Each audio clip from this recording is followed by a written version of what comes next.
और चलिए अब बढ़ते हैं हमारी खास पेशकश, क्योंकि आज योगी एट 50 योगी आदित्यनाथ का जन्मदिन है। आज उत्तर प्रदेश के सीएम योगी आदित्यनाथ 50 साल के हो गए। अपने जन्मदिन के मौके पर योगी आदित्यनाथ गोरखपुर में थे। उन्होंने खास दिन को बेहद सादगी से जिया, लेकिन ये सादगी यूपी के दिलो दिमाग पर छा रही है और सख्त तेवर अपराधियों को पसीने से तरबतर कर रहे हैं। उत्तराखंड से लेकर गोरखपुर और फिर लखनऊ तक का योगी का सफर किस तरह बदला, इस दौरान क्या क्या फैसले लिए, योगी के उन अनसुने पहलुओं को आज हम आपको इस रिपोर्ट के जरिए दिखाते हैं।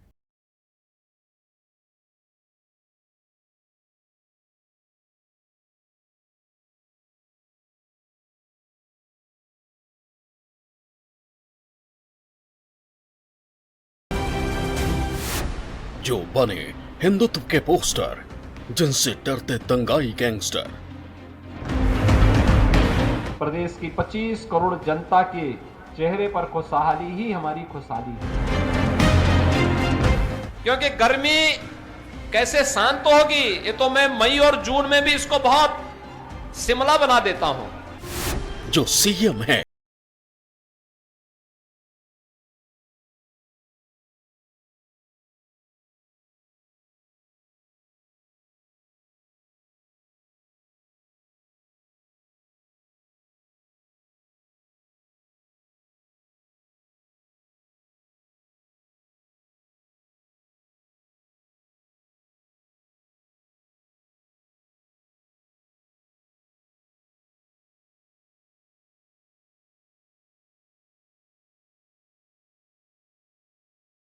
श्री योगी आदित्यनाथ के 50 साल को दो हिस्सों में देखा जाता है। शुरुआत के 20 साल जब वो 1972 से 1992 तक पहाड़ों पर थे, और 1992 से बाद के 30 साल जब वो मठ के महंत बने और फिर उसके बाद यूपी के सीएम। इन 50 सालों में योगी की छवि फायर ब्रांड नेता के तौर पर बनी। उनके कामकाज का स्टाइल और अनुशासन की मिसाल दी गई। एक सन्यासी की जिंदगी में जो अनुशासन होता है, योगी ने उसे सत्ता मिलने के बाद भी बनाए रखा। 10वीं 11वीं पढ़ते थे तो ऋषिकेश में रह के एक कमरा लेके अपने भाई के साथ रहते थे। तो उन्होंने काफी विषम तरह का और कठिन जीवन जिया है। जब मेरी बात उनकी किताब लिखते समय उन पे उनकी माताजी से हुई तो उनकी माताजी ने बड़ी अच्छी रोचक बात बताई कि वो अपने पढ़ाई के प्रति सुबह बस्ता लगाना है, टाइम से जाना है, उसमें सजग थे और उनका गायों से प्रत्येक स्नेह था। तो घर में जो गायें थी उनकी पूरी देखरेख योगी आदित्यनाथ के हाथ में थी। स्कूल जाने के बाद गायों को चराने ले जाना, सुबह पहली रोटी देना, ये सब योगी जी का प्रिय काम था। सुबह सुबह मंदिर में जाके भाग के टीका लगा के आना, प्रसाद लाना, पौराणिक कथाएं सुनना, स्वतंत्रता सेनानियों की कथाएं सुनना, ये योगी जी को बचपन में बहुत रुचि थी।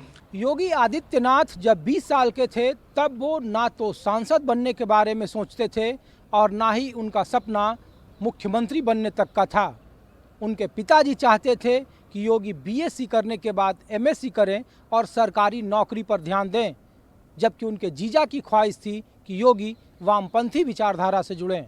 मगर योगी के रग रग में हिंदुत्व का जुनून बह रहा था, इसलिए 20 सालों तक पहाड़ों पर जिस जिंदगी को उन्होंने जिया, उसे 1992 के एक दिन पीछे अचानक वहीं छोड़ आए। योगी हमेशा हमेशा के लिए पंचूर से गोरखपुर के लिए निकल पड़े। महाराज यहाँ पधारे, बसंत पंचमी का दिन था। उस समय ये उत्तराधिकारी घोषित महाराज जी द्वारा, महंत वेदनाथ जी महाराज जी द्वारा घोषित किए गए। तभी इसे निरंतर अहरनिश काम करते चले आ रहे हैं, कर भी रहे हैं। तो उनकी कार्य को, उनके रहन सहन को बताने की जरूरत नहीं है, जनता खुद जान रही है कि वो किस तरह वो कार्य कर रहे हैं और करते रहेंगे। 14 जनवरी 1994 को अजय बिष्ट योगी आदित्यनाथ बन गए और भक्तों के लिए छोटे महाराज। योगी आदित्यनाथ ने इसी मठ के आंगन में राजनीति को बेहद करीब से देखा। साल 1998 में योगी गोरखपुर के सांसद भी बने। इसके बाद योगी ने ऐसी राह पकड़ी जिसकी चर्चा पूरे देश में जोर शोर से होती है। तब के गोरखपुर मठ के महंत अवैधनाथ योगी के कामकाज के तरीके से खासा प्रभावित हुए और उन्हें अपना उत्तराधिकारी बना लिया।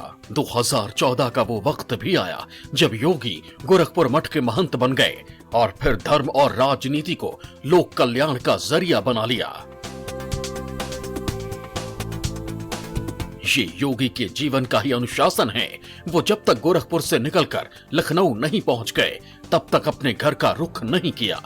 संन्यास के 28 साल बाद 18 मई 2022 को सीएम योगी पंचूर गए।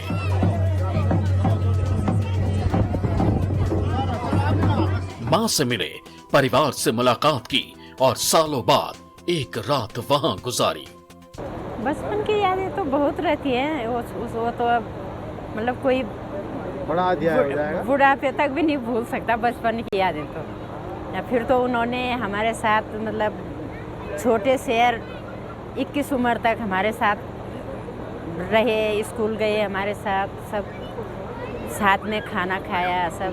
तो वो यादें तो हमको पूरी रहेगी हर समय। अच्छा महसूस होता है। यूपी से जो भी आते हैं सब गुणगान गाते हैं, सब बोलते हैं कि ऐसा मुख्यमंत्री कोई नहीं बना।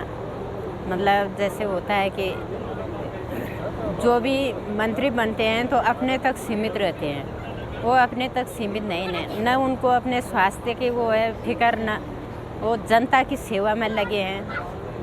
कहीं पे भी मतलब कोई कमी नहीं करी उन्होंने किसी के लिए। एक सांसद के तौर पर योगी आदित्यनाथ का आखिरी भाषण बताता है कि दरअसल वो जितने सख्त हैं उतने ही सहज भी हैं। सांसारिक दुनिया से सन्यासी की दुनिया और फिर सियासत की दुनिया में उन्होंने कई किरदार जिए हैं। वो धर्म से जितनी गहराई से जुड़े हैं, जन जन की आवाज उठाने में भी उतने ही मुखर रहे हैं। मैंने वहां पर भ्रष्टाचार के मामले उजागर किए थे, क्योंकि मैंने भारत नेपाल की सीमा पर आईएसआई और राष्ट्र विरोधी गतिविधियों के खिलाफ आवाज उठाई थी और सदन में बराबर उसके खिलाफ सदन का ध्यान आकर्षित करता रहा। मैं वहां पर भूखमरी से हो रही मौतों के खिलाफ प्रशासनिक भ्रष्टाचार को उठाता रहा। इसलिए मेरे खिलाफ महोदय सारे के सारे मामले बनाए गए और बनाए जा रहे हैं। एक घटना थी जब वो सांसद थे, उन पे एक बार जानलेवा हमला हुआ। वो आजमगढ़ जा रहे थे और एक रैली पे जा रहे थे और रास्ते में ऐसा पता लगा कि वो जिस कार में है उस पे घटना होने वाली है। और फिर वो किसी तरह से चालाकी से उन्होंने चतुराई से वो दूसरी गाड़ी में बैठ गए। गेस्ट हाउस में जाके जब चेंज करी गाड़ी उन्होंने, और बाद में वो गाड़ियां, 2 गाड़ियां जिनमें उनके पाए जाने की, उनके रहने की संभावना थी, वो गाड़ियां थोड़ी दूर पे जाके निस्तो नाबूद हो गई। उनको जला दिया गया, आर्सन हुआ, उनका आगजनी हुई और योगी जी बाल बाल बचे। एक सन्यासी से कुशल प्रशासक बनने में योगी ने ज्यादा वक्त नहीं लगाया। वो हर काम को एक मिशन के तौर पर देखते हैं। जो मार खा रहा है उसी को आप बिठा रहे हैं। एक थाने में आप यहाँ बिठाया हो, बैठा हुआ है ना। एक दूसरा, आपको ये भी मालूम है कि 24 घंटे ज्यादा आप किसी को नहीं बिठा सकते। फिर चाहे पुलिस की छवि बदलना हो या फिर किसी के जख्मों पर मरहम लगाना हो, योगी आम जन के हित को पूरा करने में यकीन रखते हैं। और शायद यही वो वजह है जिसके चलते उनकी लोकप्रियता दिनों दिन बढ़ती जा रही है। भले ही उनके फैसलों पर उंगलियां उठी हों, मगर वो आलोचनाओं से कभी पीछे नहीं हटे। कहते हैं कि योगी का एक बार राजनीति से मन ऊब गया था। साल 1999 में उन्होंने अपने गुरु से सियासत छोड़ने की बात कही। वो अटल बिहारी वाजपेयी की सरकार एक वोट से गिरने के कारण काफी दुखी थे। योगी ने यहां तक कह दिया था कि अब चुनाव नहीं लड़ना, मगर गुरु की सलाह को योगी टाल नहीं पाए और फिर 2017 में अचानक ही यूपी के सीएम के तौर पर योगी आदित्यनाथ के नाम का ऐलान कर दिया गया। प्रदेश सरकार महिलाओं के सशक्तिकरण, उन्हें समान अवसर देने के लिए हर संभव प्रयास करेगी। महिलाओं की सुरक्षा, सशक्तिकरण और सम्मान के लिए कोई कोर कसर बाकी नहीं रखेगी।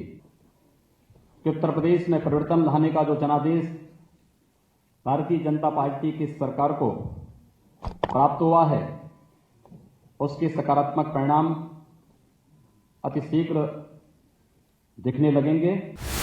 कहते हैं कि योगी आदित्यनाथ को उन दिनों विदेश जाना था, उनका पासपोर्ट भी तैयार था, मगर 17 मार्च 2017 को एक फोन योगी के पास पीएमओ से गया। योगी से पूछा गया कि कब तक दिल्ली आ सकते हो।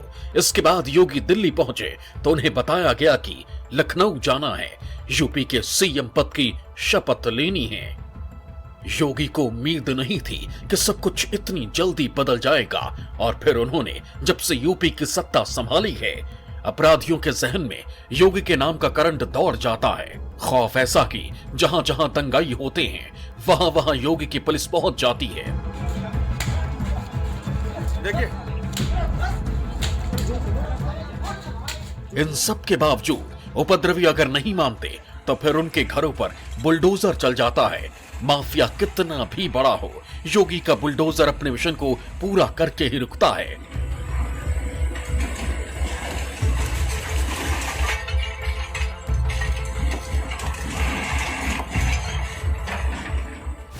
सीएम योगी के पहले कार्यकाल में 159 अपराधी मुठभेड़ में मारे गए। 25 माफियाओं के अलावा उनके 638 साथियों पर कार्रवाई की गई। 2145 करोड़ की अवैध संपत्ति को या तो जब्त कर लिया गया या फिर बुलडोजर चला दिया गया। दूसरे कार्यकाल में भी योगी का यही तेवर बरकरार रहा। काम करने का तरीका बिल्कुल नहीं बदला। योगी का कद पहले से ज्यादा मजबूत हो गया। योगी के दूसरे कार्यकाल के दौरान 200 करोड़ से ज्यादा की अवैध संपत्ति या तो कुर्क हो चुकी है या फिर उस पर बुलडोजर दौड़ चुका है।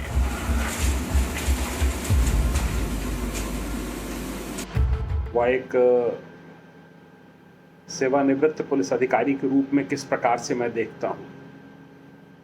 मेरा यह मानना है कि जिस प्रकार की छवि एक सख्ती की बनी है, उसका पूरा लाभ पुलिस विभाग को उठाना चाहिए। पुलिस को वर्तमान में इस छवि से बहुत लाभ मिला है और अपराधियों के ऊपर शिकंजा कसने में पुलिस को बड़ी सफलता मिली है। योगी का बुलडोजर दौड़ेगा या फिर कार पलट जाएगी, ये दो ऐसी बातें हैं जो योगी के कार्यकाल में ही सामने आई हैं। उनके काम करने का स्टाइल ऐसा है कि अपराधियों के जहन में भी ये दोनों बातें छाई रहती हैं। सीएम योगी के पास ना ही कोई अपनी कार है और ना ही खुद की कोई जमीन। उनके पास गले की एक चैन और 10 ग्राम वजनी रुद्राक्ष है। इन सब के इतर योगी के पास उन लोगों की अपार समर्थन भी है जो उनके कामकाज के तरीके को पसंद करते हैं। ये अपने आप में अजीब इत्तेफाक है कि योगी अब भगवा कपड़े ही पहनते हैं, जबकि कॉलेज के दिनों में उन्हें फैशनेबल और चमकदार कपड़े पहनने का शौक था। कहते हैं आंखों पर गॉगल्स लगाना भी उन्हें खूब भाता था। और फिर गणित में ऐसी मास्टरी हासिल की कि उनके चले गए दाव की काट निकालना आसान नहीं होता। चूंकि सबसे अधिक लोकसभा 81 और योगी जी इस बार खुद जीत के, खुद चुनाव लड़के अपने अभियान के अंजाम में सत्ता में आए, तो ये स्पष्ट है जो भी वो करेंगे उन पर निर्भर रहेगा। उनके बोलने का अंदाज जितना गजब का होता है उतना ही अलग होता है उनके काम करने की शैली। योगी ने यूपी में 2 ऐसे मिथक तोड़े जिसकी मिसाल सालों तक दी जाएगी। यूपी में लगातार दूसरी बार सीएम बनने का 37 साल पुराना मिथक योगी ने तोड़ा। नोएडा जाने वाले सीएम की कुर्सी चली जाती है, 3 दशक पुरानी ये धारणा भी योगी ने दूर कर दी। ये योगी का मैजिक ही है कि बीजेपी के बड़े नेता भी उनके बढ़ते कद को स्वीकार करने लगे हैं।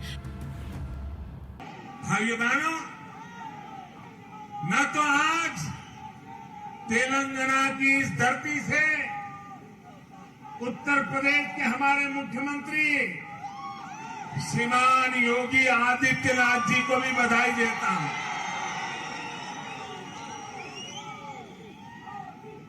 उनके वो तो संत परंपरा से है, सन्यासी परंपरा से है। उनके कपड़े और वेशभूषा देख करके कोई भी बात मान लेगा।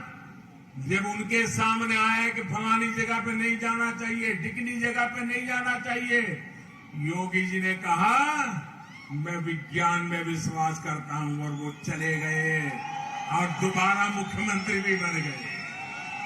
सीएम योगी 50 साल के हुए तो गोरखपुर से लेकर और दिल्ली तक जश्न मनाया गया। गोरखपुर में विश्व हिंदू महासंघ ने हनुमान चालीसा का पाठ किया और हवन किया, तो वाराणसी में 56 भोग बनाए गए। दिल्ली में भी सीएम योगी आदित्यनाथ के लिए दीर्घायु की कामना की गई। मुख्यमंत्री जी को देख रहे हैं, उसी तरह से हम लोग मनाते हैं। 2029 में प्रधानमंत्री के रूप में हम लोग देखें। बिल्कुल बड़ी अच्छी बात है। अब पूरा देश उनको ताक रहा है। और आज उनके हम लोग दीर्घायु हों, उनकी उम्र बढ़े, दीर्घायु हों, इसलिए हम लोग हवन करके भगवान से प्रार्थना करते हैं। और हवन का मतलब, यज्ञ का मतलब ही होता है कि जब भी आक्रांताओं का, अतताइयों का जब भी धरती पर अवतरण हुआ है, और तब जो है भगवान राम और राजा दशरथ का रूप में जब अवतार लिए हैं, तो हम लोग उनको हवन यज्ञ करके देवताओं का आवाहन करते हैं। देवता आह्वान होता आते हैं यहाँ पर और आकर के हमारे योगी जी को लंबी उम्र के आशीर्वाद देंगे। वो अजय सिंह बिष्ट से योगी आदित्यनाथ और यूपी के सीएम बनने तक के ये 50 साल आसान नहीं रहे और ये संघर्ष अभी जारी है। सियासत के सफर में योगी आदित्यनाथ का आखिरी पड़ाव क्या होगा, ये भविष्य के गर्भ में छिपा है। हालांकि योगी को लेकर माना जाता है कि जिस भूमिका को वो जीते हैं उसमें अपना 100% देते हैं और यही संपूर्ण समर्पण उन्हें नई पहचान दिला रहा है। गोरखपुर से अजीत सिंह और लखनऊ से मनोज पांडे के साथ ब्यूरो रिपोर्ट, न्यूज़ 24। नमस्कार, मैं हूं मानक गुप्ता। अगर आपको हमारा ये वीडियो पसंद आया हो तो इसे लाइक और शेयर जरूर करें और हाँ, हमें सब्सक्राइब और फॉलो करना ना भूलें ताकि आप देश और दुनिया की कोई खबर मिस ना करें। तो जुड़े रहिए हमारे साथ और देखते रहिए न्यूज़ 24।